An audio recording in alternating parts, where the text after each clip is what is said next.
Hello everyone, I'm Ethan Lee, and it's great to see you again in this minimalist, modern studio space. Over the past week, I've been listening very carefully to your comments, to questions like,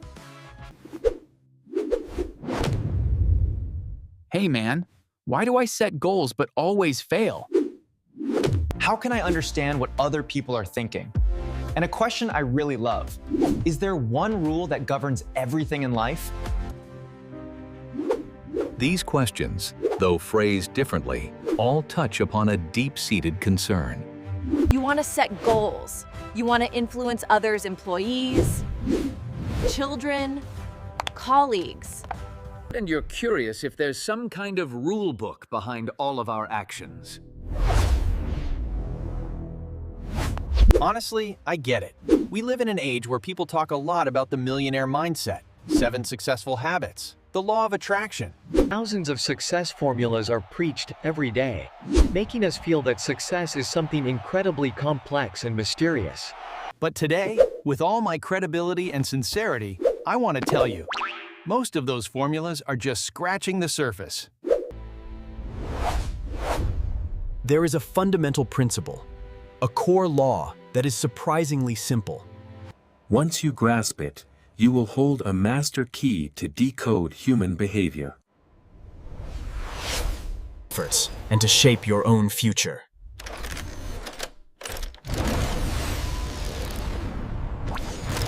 And in today's video, I'll share that law with you in 2 clear parts. Part 1, we'll dissect some surprising real-world examples to see just how powerfully this law operates. and part 2. And this is the most crucial parts. I will show you how to apply this law to your life. To achieve your goals, and more importantly, to avoid the invisible traps that 99% of people fall into. I want to emphasize this again. Understanding the examples in part 1 is fascinating. It will make you go, wow, in surprise. But it's mastering how to avoid the traps in part 2 that truly makes the difference. It will decide whether you control the game or forever remain a pawn on someone else's board. So, what is that ultimate law?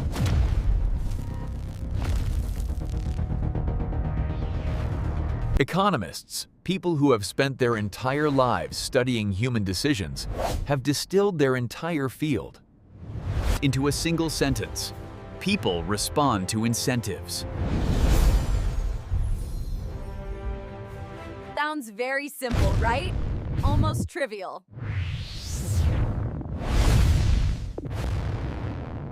If there's a reward, people do it. If there's a punishment, they avoid it. Everyone knows that.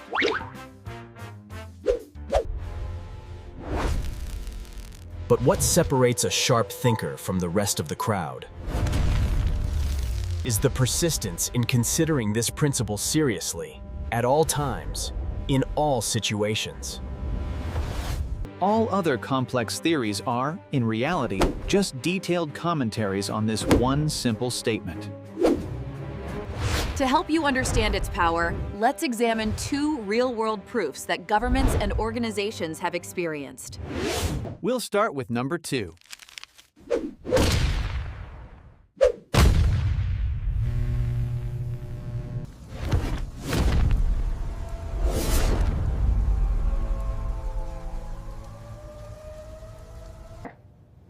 Imagine you're a policymaker.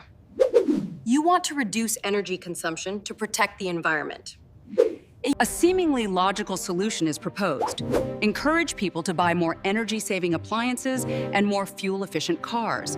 The logic is very clear. More efficient device means less energy used, so total energy consumption will decrease.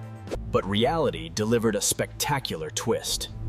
This is where the incentives rule comes into play. When a car becomes more fuel efficient, what really happens? The price for every mile you drive gets cheaper. This is an incentive, a reward.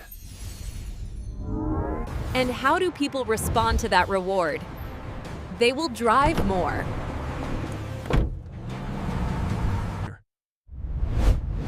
They're willing to commute to a job farther away, take road trips more often. They no longer hesitate to drive to the end of the block just to buy a newspaper. And the final result? The total amount of gas consumed may not decrease and might even increase. Many people, upon hearing this, will exclaim, "That's absurd! People are so illogical!" But no, from an economics perspective, this is perfectly rational behavior. They are reacting logically to an incentive, London.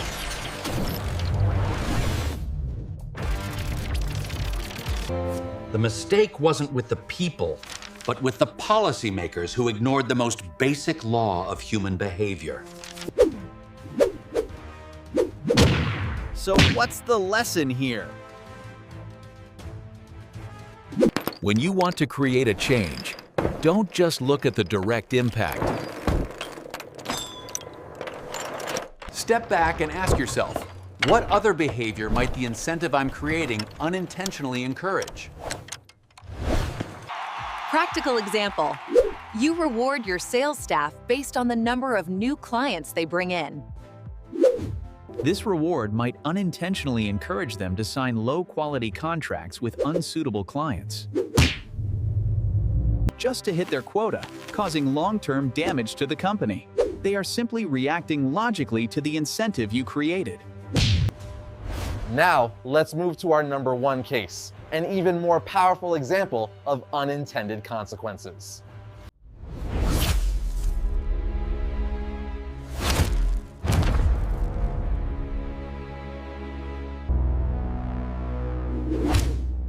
Cigarettes are harmful.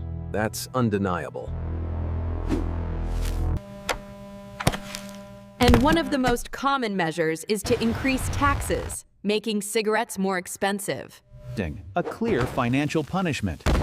The goal, higher price, leads to less smoking. The logic seems perfect, but the reality is much more complex. Let's see how people react. One group will quit or cut back. Proof. That's the expected result. But at the same time, a 2024 study from the US shows that another group will find ways to avoid the punishment. They'll switch to cheaper, unregulated brands or even smuggled cigarettes. The black market explodes.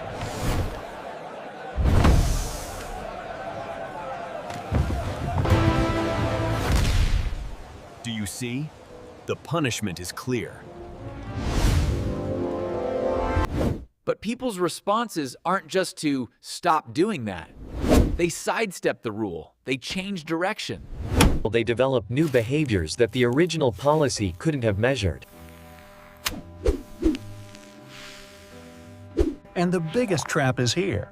We often only see those who comply with the punishment and congratulate ourselves on the success. We don't see the negative consequences happening silently elsewhere. If you ignore those other responses, you've ignored a huge part of reality. The lesson here is very clear. When you introduce a punishment or a rule, play devil's advocate.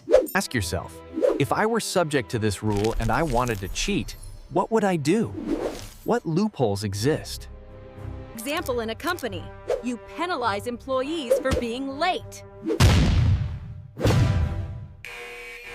The response might be that they arrive on time, but then browse the web for the first 30 minutes because they're only there to avoid the penalty. Or worse, they'll speed and drive recklessly to make it on time, endangering themselves. Your punishment could lead to a result far worse than the original problem. Now for the most important part. We've seen the power of incentives. We've seen the traps they create. So how can we use this knowledge to navigate our lives effectively? To do that, you need to remember 2 core principles.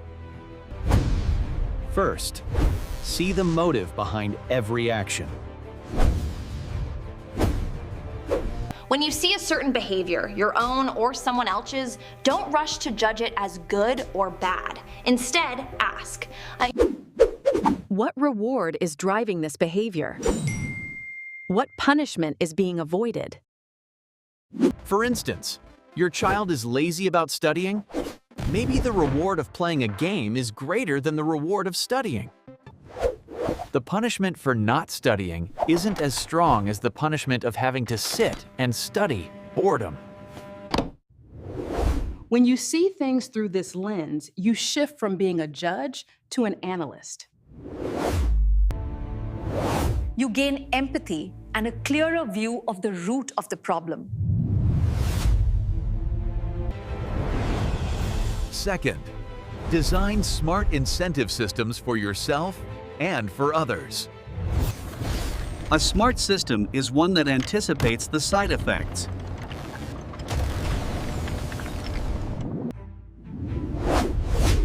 For yourself, instead of just setting a huge goal like finish writing a book, Angel.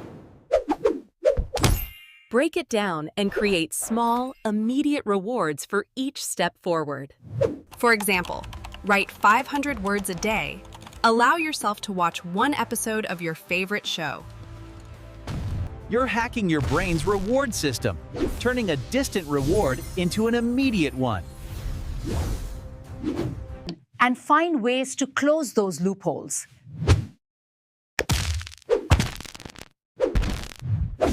Instead of rewarding or punishing based on a single metric like sales numbers, consider the bigger picture, like customer satisfaction and work quality.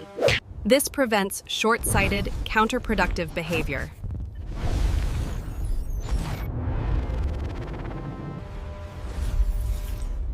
Understanding and applying this principle will give you a tremendous advantage.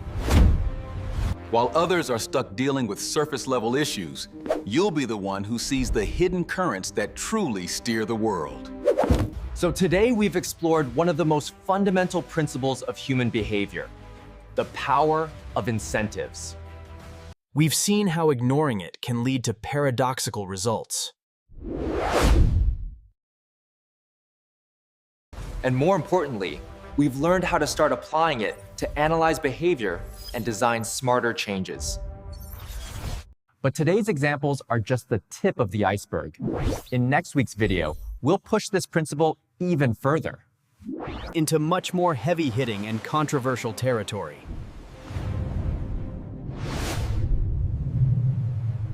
We'll use this very same incentive lens to analyze extremely personal and profound decisions, from how we choose a life partner, our decisions on family size, to a thorny question that has been debated for centuries.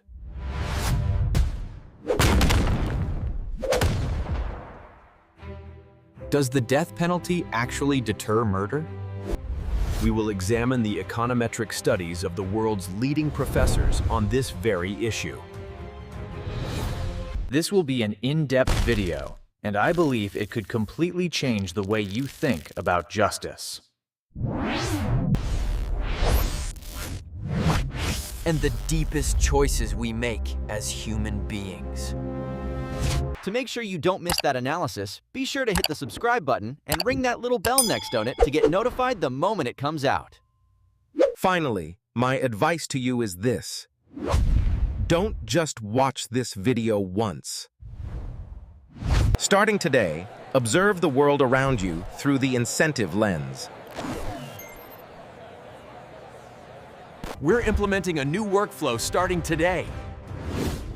When your boss rolls out a new policy, analyze it. When your kid acts out in a weird way, analyze it.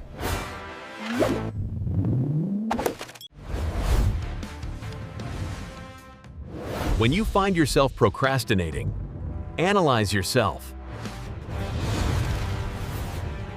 This isn't just the content of a video. This is a thinking skill.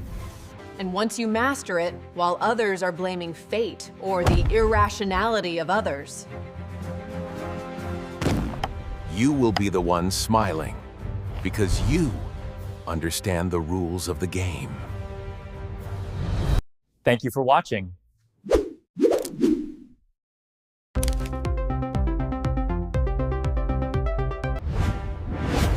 I'm Ethan Lee, your host. Awir. Today, we dissected the fundamental law of human behavior. People respond to incentives. Next week, we'll apply this to controversial topics like marriage and justice. Don't miss it. My final advice, practice this. See the world through this new lens. It's a skill that will serve you for life. Thanks again for your time. I'll see you next week.